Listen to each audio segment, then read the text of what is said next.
Hello दोस्तों, इस part में आपका स्वागत है। ये लेक्चर नंबर 2 है। ठीक है, लेक्चर नंबर 2 उपभोक्ता संतुलन। मैं आपको बार बार बोल रहा हूँ, रिपीट कर रहा हूँ उसी चीज़ को कि मैं आपको पूरा कोर्स कराने वाला हूँ, यानी एक बारीक से बारीक चीज़ में कंप्लीट कराऊंगा। और अगर उसके बावजूद अगर लगता है कि आपको कि मुझसे कुछ छूट जाता है तो आप कमेंट बॉक्स में लिख करके मुझे बता सकते हो। ठीक है, तो जो अभी हम पढ़ने वाले हैं, देखो पहले ही पार्ट में हमने क्या पढ़ा था, हमने TU MU यानी टोटल यूटिलिटी, मार्जिन यूटिलिटी हमने पढ़ लिया था, सीमांत उपयोगिता, कुल उपयोगिता, और साथ साथ हमने उपयोगिता की डेफिनेशन पढ़ी थी और हमने उसके संबंधी पढ़ लिए थे डायग्राम के साथ, है ना। तो आज स्टार्ट करते हैं ह्रासमान सीमांत उपयोगिता का नियम, यानी हम पढ़ने वाले ह्रासमान सीमांत उपयोगिता का नियम यानी लॉ ऑफ मार्जिनल यूटिलिटी।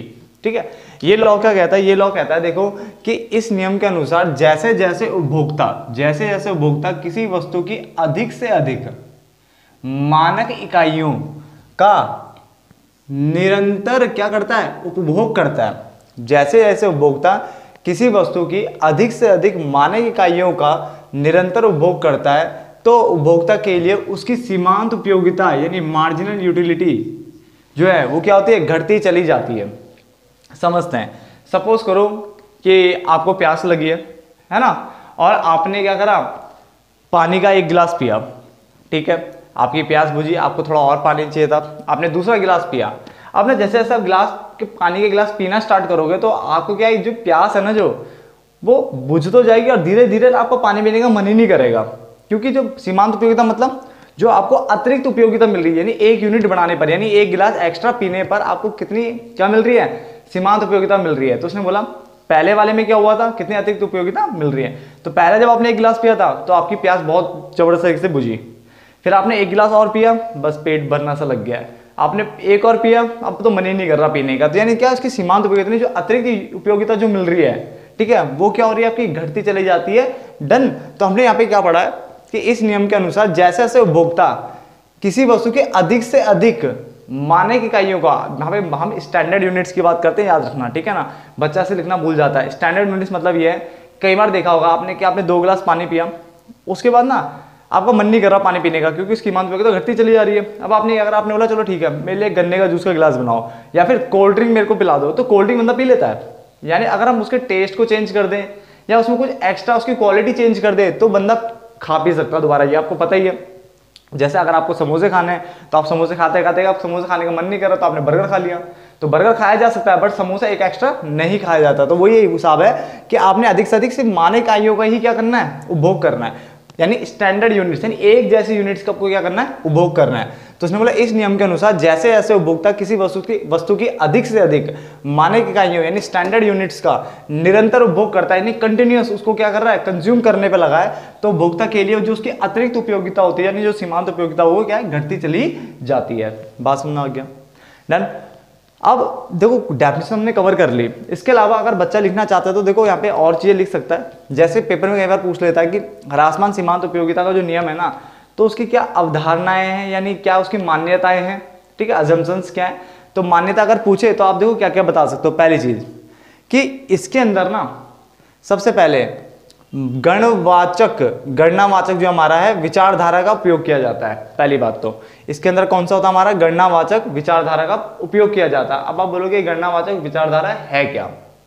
तो एक काम करते हैं, इस पॉइंट को हमने तो समझ ही लिया है, पहले इनको समझ लेते हैं और उसके बाद मैं बताता हूँ इसमें हम कौन से वाले को यूज करने वाले हैं, इसको या फिर इसको। क्लियर है? तो देखो सबसे पहले उपयोगिता के माप की विचारधारा, यानी उपयोगिता को मापा कैसे जाता है ये बताओ, कैसे उसको मेजर किया जाता है, ठीक है, नहीं मेजरमेंट का तरीका क्या है। तो सबसे पहला हमारे पास है गणनावाचक, क्या है? गणनावाचक विचारधारा, और दूसरा है क्रमवाचक विचारधारा। गणनावाचक विचारधारा वो विचारधारा होती है जिसमें उपयोगिता को यूनिट्स में मापा जाता है, यानी अंकों में मापा जाता है, अंकों में मापा जाता है। यानी गणनावाचक विचारधारा वो विचारधारा है जिसमें हम उपयोगिता को किसमें मापने वाले हैं? इसमें हम मात्रा यानी यूनिट्स में हम मापने वाले हैं। क्लियर हो गया? डन। जैसे हमने बोला 2, 4, 6, 8 एक्सेट्रा एक्सेट्रा एक्सेट्रा, ठीक है ना। तो यहाँ पे हमने पढ़ा, ये हमें जो होता बताया था ये किसकी बोलते हैं? मार्शल की विचारधारा भी बोल देते हैं। डन। जबकि हम यहाँ पे बोले तो एक होती है क्रमवाचक। क्रमवाचक में क्या होता है? ये वो विचारधारा है जिसमें हम यूनिट्स में नहीं मापते हैं, हम किस में मापते हैं? रैंक यानी क्रम के रूप में मापा जाता है, यानी इसके अंतर्गत उपयोगिता को क्रम के रूप में रखा जाता है। डन। यहाँ तो कोई दिक्कत नहीं। और इसमें अंकों के रूप में मापा जाता है, जैसे फर्स्ट सेकंड थर्ड, अधिक कम, मोर लेस बोलते हैं ना, या हाई लो, इस तरह से आप इसको रख सकते हो। क्लियर है? तो यानी यहाँ पे हम क्रम के अनुसार रखते हैं, यहाँ पे हम अंकों के अनुसार हम यहाँ पे मापते हैं। क्लियर हो गया? यहाँ पे जो ये आधुनिक विचारधारा है हमारी, ठीक है, ये मार्शल की विचारधारा है। आधुनिक को किसने दिया था? J.R. हिक्स और R.J.D. एलन। ये आप ये नाम याद रख सकते हो, जो एक एक नंबर के क्वेश्चन आते हैं उसमें पता होना चाहिए कि आधुनिक विचारधारा क्रमवाचक विचारधारा ही है, पहली चीज। नंबर 2, इसमें क्रम के रूप में मापते हैं। और नंबर 3, जो इसके हैं कौन है वो? J.R. हिक्स और R.J.D. एलन, ये इकोनॉमिक्स है, ठीक है, इकोनॉमिस्ट है, ठीक है। जबकि यहाँ पे हम बात करें तो गणनावाचक विचारधारा में कौन है? मार्शल है। इसने बोला उपयोगिता को मापने के लिए हम यूनिट्स यानी मात्रा का उपयोग करेंगे। डन। अब इसके अंदर जो हम थ्योरी पढ़ते हैं, यानी इस विचारधारा के अंदर जो हम थ्योरी पढ़ते हैं, हम कौन सी थ्योरी पढ़ेंगे? उपयोगिता विश्लेषण थ्योरी पढ़ते हैं इसके अंदर। और इसके अंदर जो हम थ्योरी पढ़ते हैं वो हम तटस्थ वक्र विश्लेषण पढ़ते हैं, जो कि हम आने वाले इसमें पढ़ने वाले हैं। इसमें हम जो थ्योरी पढ़ते हैं बच्चे, कौन सा पढ़ते हैं? उपयोगिता विश्लेषण पढ़ते हैं। इसमें हम जो पढ़ते हैं वो तटस्थ वक्र विश्लेषण पढ़ते हैं। क्लियर हो गया? अब हमने बोला देखो इसके, मैंने कहा था इसके पॉइंट्स लिख लेना, अगर आपको चाहिए तो मैं बता देता हूँ, ठीक है ना। इसकी मान्यता यानी ह्रासमान सीमांत उपयोगिता की मान्यताएं क्या होती है? तो सबसे पहला देखो, इसमें आपने क्या बोला? जैसे जैसे आप किसी वस्तु की अधिक से अधिक मानक इकाइयां बोला ना, तो इकाइयां मतलब यूनिट्स हो गया। इसमें इसका मतलब कौन सा अप्लाई हो रहा है इसमें? यूनिट्स वाला, यानी गणनावाचक विचारधारा इसमें अप्लाई होती है, ये नहीं होती है। क्लियर हो गया? तो उसमें गणनावाचक, इसकी पहली मान्यता यह है कि जो आपका ह्रासमान सीमांत उपयोगिता है उसमें गणनावाचक क्या होता है? विचारधारा का प्रयोग किया जाता है, यानी इसको इससे मापा जाता है गणनावाचक से। नंबर 2, आप क्या लिख सकते हो कि इसके अंदर ना प्राइस भी सेम होना चाहिए, यानी कीमत में परिवर्तन नहीं करना, आपने याद रखना। क्योंकि अगर मान के चलो एक ए नाम का कोई बंदा है, वो बर्गर खाने गया, मैंने आपको बताया, मान लो 20 रुपए का एक बर्गर पड़ रहा है, उसने एक खाया, मजा आ गया, उसने दूसरा खाया, फिर इधर उसका पेट मतलब मन बढ़ता चला जाता है। क्लियर ना? कि पेट भर रहा है तो मन करेगा नहीं आगे, तो सीमांत उपयोगिता घटती चली जा रही, जैसे आगे खा रहा था, उसने बोला मैं नहीं खा रहा, तो बर्गर वाला कह रहा है एक काम कर, तेरे लिए 20 का बर्गर चल जब 12 रुपए में लगा दिया, बंदा खा जाएगा।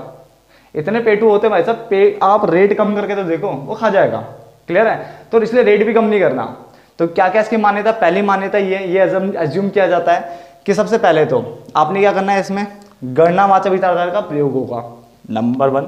नंबर 2, इसमें आपको स्टैंडर्ड यूनिट्स यानी एक जैसी इकाई, यानी बर्गर तो बर्गर ही खाने हैं, समोसे खा रहे हो तो सिर्फ समोसे खाओ, दूसरी आप अलग नहीं खा सकते, यानी आपने स्टैंडर्ड यूनिट्स यानी मानक इकाइयों का ही उपयोग करना है। नंबर 3, प्राइस में चेंज नहीं करना है, प्राइस बिल्कुल सेम रहेगा।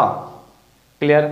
और अगर आप कोई एक जैसी वस्तु खा रहे हो तो उसकी क्वालिटी भी चेंज नहीं करनी है। जैसे बहुत बोलते ना, भाई मैं पिज्जा ना, अगला पिज्जा 2 पिज्जा खा चुकी हूँ, तीसरा पिज्जा मैं तभी खाऊंगी जब आप इसमें बहुत सारी मेयोनी एंड ऑल डालोगे, चीज डालोगे। अबे भाई तब तो कोई खाए, पेटू बोलते ना, पेटू खा ही लेते हैं, ठीक है ना। तो ऐसा नहीं करना है, जैसे जो पहले मिल रहा था सेम वो ही खाने हैं। तो बहुत सारी मान्यता होगी ना। पहली मान्यता क्या बोली मैंने? इसकी मान्यता पहली आप लिख लो, नोट कर लो उसे। पहली मान्यता क्या है इसकी? कि इसमें आपको सबसे पहले क्या बोला मैंने? कि आपको गणनावाचक विचारधारा का प्रयोग होता है इसके अंदर। नंबर 2, मानक इकाइयां होती है, मानक मतलब एक जैसी इकाइयों का ही आपको क्या करना है? उपभोग करना है। नंबर 3, प्राइस में चेंज परिवर्तन नहीं करना है। नंबर 4, आपको निरंतर उपभोग करना है, वो भी बिना क्वालिटी में चेंज किए, यानी उसके जो गुणवत्ता बोलते हैं ना, क्या बोलते हैं, ठीक है, उसमें चेंज नहीं करना है। ठीक है, एक जैसी आपको इकाइयां ही क्या करनी है? कंज्यूम करनी है। तो ये आपको समझ में आ गया सारा। जिसको इंग्लिश में समझना है उसको मैं खाली बता देता हूं, नाम अगर चाहिए इंग्लिश में तो उसको कार्डिनल मेजरमेंट ऑफ यूटिलिटी बोलते हैं, इसको ऑर्डिनल के मेजरमेंट ऑफ यूटिलिटी भी बोलते हैं इंग्लिश। जिसको इंग्लिश में लिखना चाहो लिख सकता है। क्लियर है? तो यहां तक किसी को कोई दिक्कत नहीं। आगे बढ़ते हैं बच्चे आगे बढ़ते हैं। ठीक है, जो हमें पढ़ना है वो है उपभोक्ता संतुलन। आप सबने मान्यताएं लिख ली होगी अपने आप में, ठीक है। और अगर एक मान्यता और लिखना चाहते हो तो ये भी लिख सकते हो कि जो उपभोक्ता है उसकी आय में भी चेंज नहीं होगा। बच्चे क्या होगा? उसकी आय में भी चेंज नहीं होना चाहिए, वो जितना वो कमा रहा है वो उतना ही कमा रहा है, हम ये मान के चलते हैं।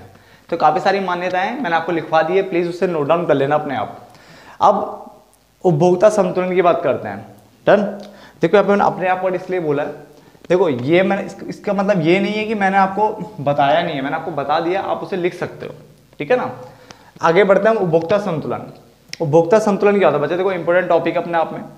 इसने कहा एक उपभोक्ता उस समय संतुलन की स्थिति में होता है, यानी एक उपभोक्ता उस समय संतुलन की स्थिति में होता है। कंज्यूमर इक्विलिब्रियम वाला चैप्टर पढ़ रहे हो ना, इसी का बेसब्री से इंतजार कर रहे थे। देखो आ गया है कि एक उपभोक्ता उस समय संतुलन की स्थिति में होता है जब वह अपनी दी हुई सीमित आय। देखो हम यहाँ पे वर्ड क्या ले रहे हैं, दी हुई सीमित आय, इसका मतलब ये मान के चल रहे हैं उसकी जो इनकम है ना उसमें चेंज नहीं कर रहे हैं, उतनी इनकम मान के चल रहे हैं, ये भी आप मान्यता है इसकी भी, ठीक है ना।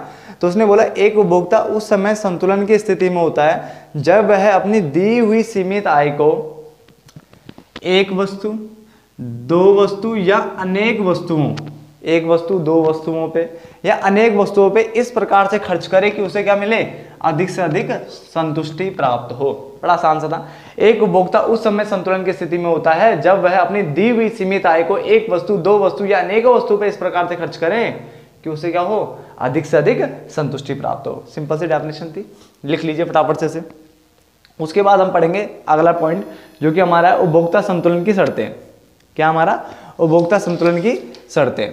तो स्टार्ट करते हैं। देखो उपभोक्ता संतुलन की शर्तें देखो दो हैं। पहला, एक वस्तु के रूप में उपभोक्ता संतुलन की शर्त, और दूसरा दो वस्तु या अनेक वस्तुओं के रूप में उपभोक्ता संतुलन की शर्त। तो ये दो है जिसमें से हम पहला पढ़ने जा रहे हैं, एक वस्तु के रूप में उपभोक्ता संतुलन की शर्त क्या होती है। तो ये सारा काफी इंपॉर्टेंट है, याद रखना, ठीक है, पेपर में पूछता है। तो एक वस्तु के संदर्भ में या एक वस्तु के रूप में उपभोक्ता जब किसी वस्तु का उपभोग करता है तो वह उस समय संतुलन की स्थिति में होता है जहां पर वस्तु की कीमत उस वस्तु की सीमांत उपयोगिता के बराबर हो जाती है। यानी वस्तु की कीमत, मान लो कोई भी गुड्स अगर आप खरीद रहे हो, उस गुड्स का नाम मान के चलो, ठीक है, एक्स है, तो एक्स आपने गुड्स है तो उसकी कीमत उसकी सीमांत उपयोगिता के बराबर जहां पे भी हो गई ना, तो वहां पे क्या हो जाएगा, आपका उपभोक्ता संतुलन की स्थिति में आ जाएगा। तो एक वस्तु के रूप में उपभोक्ता उस जगह पर उस समय संतुलन की स्थिति पे होता है जहां पर वस्तु की कीमत उस वस्तु की सीमांत उपयोगिता के बराबर हो जाती है। यानी अगर हम ध्यान दें तो वस्तु की कीमत मतलब ये रहा पी एक्स, पी एक्स मतलब क्या हो गया, एक्स मतलब हो गया तुम्हारा, देखो एक्स मतलब तो हो गया वस्तु, एक्स मतलब हो गया वस्तु, पी मतलब हो गया प्राइस। तो वस्तु एक्स की कीमत को हम पी एक्स बोलते हैं, पी एक्स मतलब वस्तु एक्स की कीमत। तो वस्तु एक्स की कीमत वस्तु एक्स की सीमांत उपयोगिता यानी मार्जिन यूटिलिटी के क्या हो जाए, बराबर हो जाए। इसका मतलब क्या है, वस्तु एक्स की सीमांत उपयोगिता, ऐसे पढ़ते हैं इनको, ठीक है ना। तो आपको पढ़ना भी आना चाहिए, वस्तु एक्स की कीमत और वस्तु एक्स की सीमांत उपयोगिता। तो जहां पे वस्तु एक्स की कीमत और वस्तु एक्स की सीमांत उपयोगिता आपस में बराबर हो जाएंगे ना, वहां पे क्या हो जाएगा, संतुलन की स्थिति में आ जाएगा। क्लियर है, मैं बार बार रिपीट कर रहा हूं, देखो बार बार रिपीट करने से अच्छापन यह आता है कि आपको यहीं पे वो चीजें याद हो जाएगी।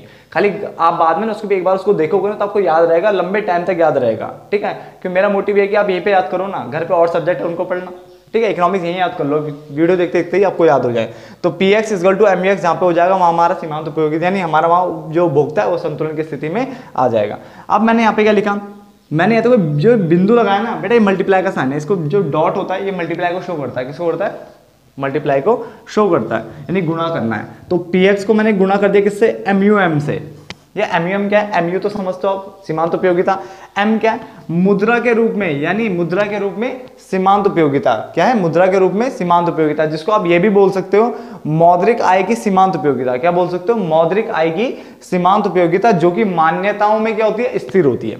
मौद्रिक आय की सीमांत उपयोगिता जो कि मान्यता यानी अजम्पशन है कि ये स्थिर रहती है, मान्यताओं में स्थिर रहती है। तो px वस्तु x की कीमत, वस्तु x की सीमांत उपयोगिता, और जो हमारा ये वस्तु x था उसके मुद्रा के रूप में, यानी m मतलब मुद्रा के रूप में सीमांत उपयोगिता, मुद्रा के रूप में सीमांत उपयोगिता। तो उसने बोला सपोज करो ये 1 है, तो अगर ये 1 होता है, ठीक है, हम प्रैक्टिकली शो कर, मैं आपको सॉल्व करके दिखाऊंगा, बट चलो अभी 1 भी छोड़ो, अभी खाली इतना याद रखो, मैंने px को क्या करा, MUM से मल्टीप्लाई किया, देन मैंने क्या करा, px को नीचे भेज दिया, तो फॉर्मूला मेरा बन गया MUX अपॉन में px इक्वल टू MUM। तो आप ये प्लीज ये सब याद रखोगे, ठीक है ना। अभी हम जो उसका डायग्राम बनाने वाले हैं तब आपको समझा दूंगा और अच्छे से। यहाँ तक क्लियर हो गया कि MUX बराबर px होना चाहिए, यानी सीमांत x की सीमांत उपयोगिता x की कीमत के बराबर हो जाए, तब वो उपभोक्ता संतुलन में आ जाएगा। और इसको थोड़ा और अच्छे से दिखाना था तो मैंने यहाँ पे क्या है, मुद्रा के रूप में सीमांत उपयोगिता भी ले लिया, डॉट में p के साथ मल्टीप्लाई कर दिया, और उसके बाद फिर मैंने क्या करा, इसको नीचे भेज दिया, मल्टीप्लाई था तो डिवाइड में भेज दिया, यहाँ में MUM बराबर MUX अपॉन px आ गया। ये इसलिए लिखवाया बच्चे कि अगर एक नंबर में मान लो 3-4 फॉर्मूले दीजिए तो कौन सा करेक्ट है तो आपको पता होना चाहिए, ये सब एक ही है, ठीक है। तो ध्यान रखना कि कौन सा वाला इसका करेक्ट है। तो यहाँ तक आपको समझ में आ गया हो, प्लीज़ नोट डाउन कर लेना। मैं आगे बढ़ता हूँ फिर, तो आगे देखते हैं फटाफट से, ठीक है। यहाँ पे हमारे पास देखो मैंने एक तालिका बना दिया, यहाँ पे लिखा हुआ है इसे निम्न तालिका एवं चित्र द्वारा दिखाया जा सकता है। चित्र यहाँ पे बनाऊंगा अभी, पहले यहाँ पे बात करते हैं, ठीक है। देखो मैंने अभी आपको बताया, पहले इसको ध्यान से क्लियर करना, देखो मैंने यहाँ पे मात्रा लिखा है 1 2 3 4, पहले इसको देख लेते हैं। पी एक्स हमारा मैंने मान के चला है कि हमारी जो कीमत है ना वस्तु एक्स की वो 4 है, तो कीमत मैंने 4 कर दी है। उसके अलावा मैंने बोला वस्तु एक्स की कीमत तो 4 है, कोई दिक्कत नहीं। मैंने कहा MUM यानी मुद्रा के रूप में सीमांत उपयोगिता क्या है, 4 यूटिल्स है। कितना है, 4 यूटिल्स है मेरा। तो मैंने कहा चलो ये 4 है, तो हमारा इसने बोला यहाँ पर उपभोक्ता उस समय संतुलन की स्थिति में होगा जब MUM बराबर MUX/PX हो जाएगा। ठीक है, तो मैं एक बार MUX/PX निकाल लेता हूँ। बट अभी कुछ बच्चे बोलते हैं भाई अभी आपने तो ये बोला था कि MUX बराबर PX, ये भी तो हो सकता है। तो मैंने कहा देखो ये तो बराबर आएगा नहीं इस वाले केस में। क्यों, देखो ध्यान से देखना, जब हमने MUX बराबर PX लिखा है, क्लियर है, एक ही लिखा था, और फिर मैंने कहा था कि यहाँ पे मैं MUM ले लेता हूँ, तो मैंने कहा था MUM इक्वल टू होता है MUX/PX। दूसरा फॉर्मूला मैंने ये बोला आपसे, तो मैं इस वाले में ये अप्लाई कर रहा हूँ, ये अप्लाई नहीं कर रहा हूँ। क्यों नहीं कर रहा अप्लाई, क्योंकि हम यहाँ पे मानते हैं कि माना MUM इक्वल टू 1, हम यहाँ पे MUM को 1 मान के चलते हैं। तो अगर हम 1 मान के चलेंगे यहाँ पे MUM को, तो कोई फर्क पड़ेगा ही नहीं। यहाँ पे MUM की वैल्यू 1 हो गई, तो PX बराबर MX यानी PX बराबर MUX। तो हम ये मान के चलते हैं कि यहाँ पे मैंने MUM की वैल्यू 1 रखी है, यानी कुछ ना बोला होता है MUM की वैल्यू 1 होती है। तो उस केस में हमें अगर PX और MUX दिया हुआ है और MUM बताया नहीं है, तो उस केस में सीधे सीधे देख लो जहाँ पे बराबर है। मान लो यहाँ पे 4 है, तो कहीं पे भी अगर 4 आ रहा हो, यहाँ पे सपोज करो यहाँ पे भी 4, यहाँ पे 4, तो यहाँ पे क्या तीसरे यूनिट पर थर्ड क्वांटिटी पे वो क्या आ जाएगा, संतुलन की स्थिति पे आ जाएगा अपने आप, क्योंकि वहां पे हम मानते हैं कि MUM हमारा 1 है। बट जहाँ पे MUM हमारा 1 ना हो, देखो यहाँ पे क्या है, मैंने 4 ले लिया, तो उस केस में फिर ये वाला अप्लाई करा करो कि MUM बराबर MUX/PX होना चाहिए, यानी मैं MUX/PX करूँ अभी तो वो MUM के बराबर आ जाए। तो करके देखो ना, MUX/PX तो 20/4 यानी कितना आएगा, 4 5 20, इसको करोगे तो कितना आएगा, 4 चौक 16 0.2, 4 5 20। ठीक है, आप डिवाइड कर लेना, अगर मुझसे गलती हो तो आप सही कर लेना। फिर 4 चौक 16 और ये 2.5। अब ध्यान से देखो मैंने क्या बोला, MUM यानी 4 यूटिल्स इक्वल हो जाए MUX/PX। तो यहाँ कहीं 4 आ रहा है, ये रहा है ना, 4 आ गया ना। ये हमने कब अप्लाई करना है फॉर्मूला, जब आपका MUM में ना कुछ भी अलग दिया हो, 1 ना दिया हो उसके अलावा कुछ और दिया हो, तो ये वरना अगर MUM अगर 1 दिया हो तो MUX बराबर PX देख लेना, जहाँ पे बराबर होगा यही होगा, हमारा आंसर आ जाता है। क्लियर है, तो हम क्या करने वाले हैं, यहाँ पे हमारा क्या हुआ, तो मैंने कहा उपभोक्ता संतुलन की स्थिति में कहाँ पे आएगा, पहले तो समझ लो कौन से यूनिट पे, थर्ड यूनिट पे, यानी तीसरी मात्रा पर उपभोक्ता संतुलन की स्थिति में आ रहा है। क्या आ रहा है, तीसरी मात्रा पर उपभोक्ता क्या आ रहा है, हमारा संतुलन की स्थिति में आ रहा है। ठीक है, अब आप तो जैसे मर्जी वैसे सॉल्व कर लो। मैंने बोला MUM हमारा 4 था और ये हमारा क्या आ गया, 4 आ गया। एक तो आंसर ये हो गया। दूसरा आप ये कर सकते हो, इस तरह से सॉल्व कर सकते हो कि मैंने कहा MUX/PX इक्वल टू MUM होता है बच्चा, MUX निकाल लेते हैं, PX मेरा कितना है 4 और MUM भी कितना है मेरा 4, तो MUX की वैल्यू कितनी आ गई, MUX आ गया, मल्टीप्लाई चले जाएगा 16। तो जहाँ पे MUX 16 हो रहा होगा वहाँ पे ये आ जाएगा, तो इससे भी सॉल्व कर सकते हो आप। ठीक है, सॉल्व करने के बहुत सारे तरीके हैं।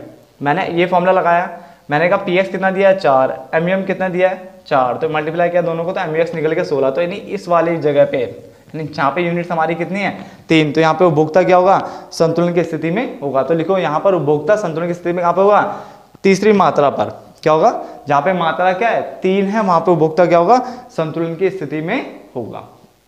क्लियर होगा यहाँ तक, यहाँ तो कोई दिक्कत नहीं। इसे बहुत तरीके से आप सॉल्व कर सकते हो, बट मैंने जो आपको तरीका बताया आप इतना ही कर लो, ज्यादा भी आप एक्स्ट्रा दिमाग ना ही लगाओ तो बढ़िया है। ठीक है ना, इतना मैंने जितना बताया आपको वो भी काफी ऊपर तक है। ठीक है ना, बच्चों को ये पता नहीं होता बट आपने कर लिया। ठीक है, अब इसका डायग्राम बना लेते हैं फटाफट से। तो आप देख सकते हो सामने डायग्राम। ठीक है, यहाँ मैंने y लिया, यहाँ x लिया, यहाँ मात्रा लिया हुआ है। यहाँ उपयोगिता, कौन सी उपयोगिता की बात हो रही है, यहाँ पे सीमांत उपयोगिता, उसी की बात कर रहा हूँ मैं यहाँ पे। ठीक है, ये देखो जहाँ पे ये कट किया, देखो ये मैंने MUX खींच दिया, ये PX खींच दिया, यहाँ पे कीमत एंड सीमांत उपयोगिता दोनों आती है वैसे तो। ठीक है, यहाँ पे ये हो गया, इसे जहाँ पे कट किया हमने यहाँ पे E बोल दिया। ये मतलब होता है इक्विलिब्रियम पॉइंट, यानी संतुलन की अवस्था, यानी ये वो अवस्था है, यानी यहाँ पे संतुलन होगा। ठीक है ना,